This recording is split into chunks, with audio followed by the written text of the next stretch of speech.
Ken Noguchi est le plus jeune alpiniste à avoir atteint les 7 plus hauts sommets des 7 continents.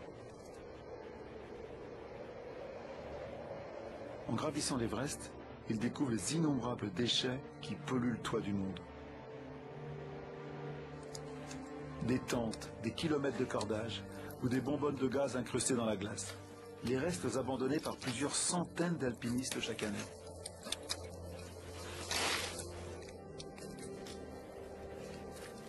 Ken va donner un nouveau sens à ses expéditions. Il va nettoyer ce sommet. Depuis l'année 2000, ces expéditions ont débarrassé l'Everest de plus de 9 tonnes de déchets. Déversant nord et sud, il a rapporté plus de 400 bouteilles d'oxygène.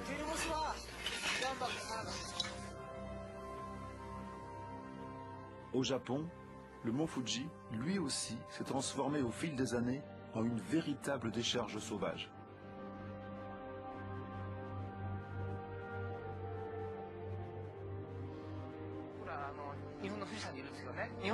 Ici, on est au pied du mont Fuji et nous avons le même problème. Par exemple, on constate ici qu'il y a encore beaucoup de déchets. C'est comme sur l'Everest. C'est pas seulement au Népal, c'est aussi dans votre pays. D'habitude, les alpinistes ne viennent pas dans cette forêt. La majorité des gens ne connaît pas cette réalité. Le mont Fuji, en hiver, est couvert de neige et de glace. Les déchets sont enfouis, on ne les voit pas.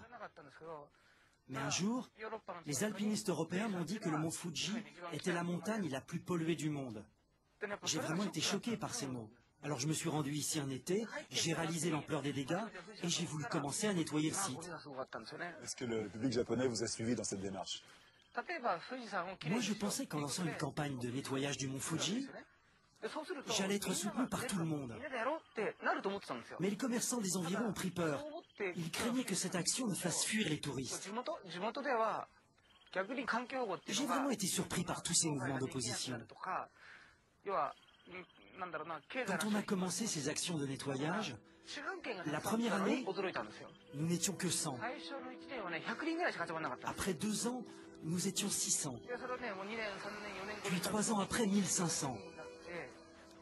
Enfin, au bout de 5 ans, près de 3000. L'année dernière, nous nous sommes retrouvés au pied du mont Fuji avec plus de 7000 personnes.